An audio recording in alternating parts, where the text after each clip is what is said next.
Leaders need trust. And without trust, pretty much anything to do with people in your business will start to break down. Trust is fundamental to human relationships and business in general. And in this video, we're going to look at how to build trust as a leader. For those of you who don't know me, I'm Jamie, a leadership coach and trainer, and author of the book, The Story Habit: How Leaders Shape Stories That Drive Action.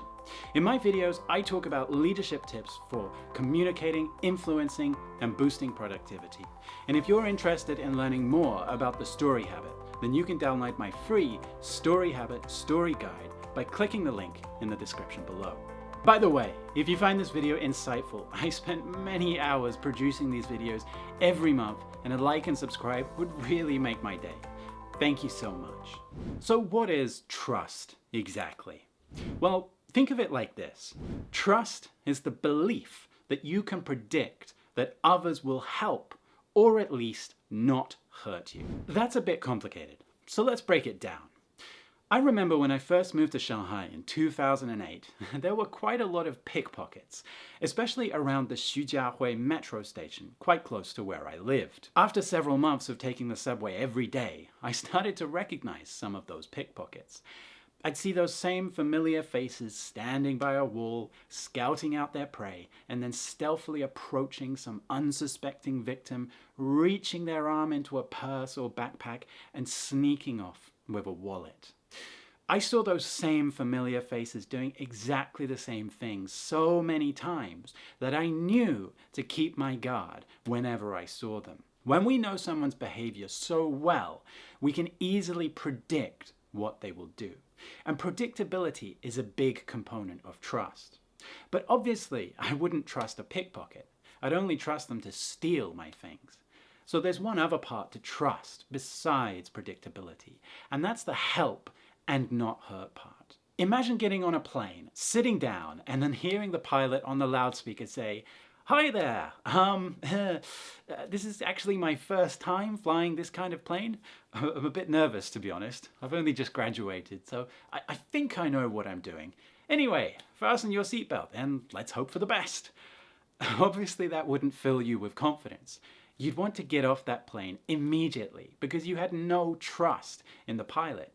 You wouldn't believe that you could predict they would fly you home safely. But if you're flying with the same airline you've flown with hundreds of times before, the captain sounds confident, experienced, and authoritative, and all the cabin staff look relaxed, you'd have a lot more confidence in that captain's ability.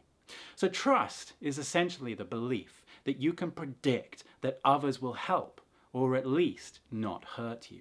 So as a leader, how can you help your team believe they can predict that you will help or at least not hurt them? Let's have a look at two really important strategies. Strategy number one, be transparent. When people know what you're trying to achieve, they'll find it easier to predict what you're likely to do. And when people don't know what you're trying to achieve, they'll find it very hard to trust you. For example, several years ago, I turned up at a client's offices to deliver a workshop when the HR suddenly told me that there was an urgent conference call all their staff had to attend, which would delay the workshop by an hour. So there I sat in the training room, watching everyone listen to this conference call. On the other end of the line were their senior leaders in the US, announcing that they had just acquired a new company. But this new company did a lot of the same things as the team sitting in that room with me. As the call went on, I could see people scratching their heads and hear the gossip start.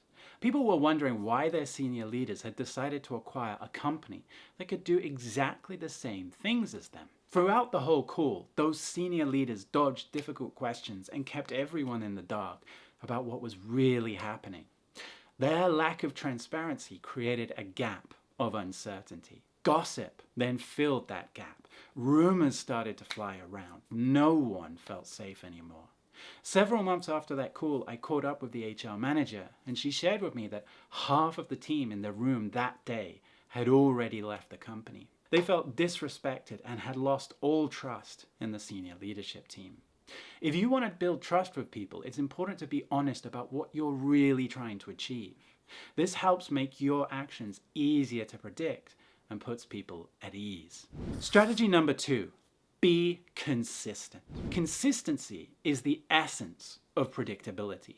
When you do something consistently enough, like those pickpockets, people will be more likely to predict that you'll do that again. This was an issue of an HR director I was once invited to coach. Two-faced was one of the comments in the feedback I had collected from her peers. As I sat down to meet her for the first time, I was quite surprised by this feedback. She was a very warm and relaxed person. But halfway through our meeting, suddenly her leader knocked on the door and asked to speak to her about something urgent. As soon as her leader walked into the room, she became a completely different person. Her posture straightened, her tone became more serious, even the language she used suddenly became more professional. And when her leader left, she changed back to that warm and relaxed person again. Now I understood where that feedback came from. Her behavior was not consistent. The way she behaved with senior leaders was strikingly different to the way she behaved with her peers. This lack of consistency caused some of her colleagues to find her behavior quite political and wondered whether she would be willing to throw them under the bus in order to get ahead with the senior leadership team. This put her colleagues on edge. So for this second strategy, make your behavior more consistent.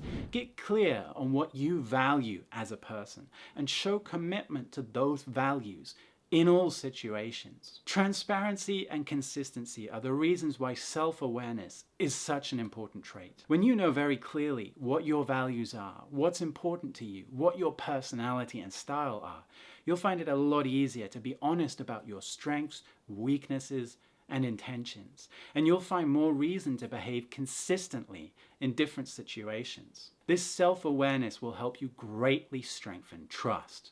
So a really useful exercise is to simply reflect and write down what your top 5 values are in life at this very moment. Your values will change every so often, so it's important to reflect on this over and over again. But the more clearly you know your values, the easier you'll find it to behave authentically. You'll be able to make values-based decisions and take actions that are meaningful to you. Ultimately, that awareness will help you to be more transparent and consistent, which will lead to trust. Thank you so much for taking the time to watch my video. If you found this video useful, then a like and subscribe would really help me to please the algorithm gods. Thank you so much and have a great day.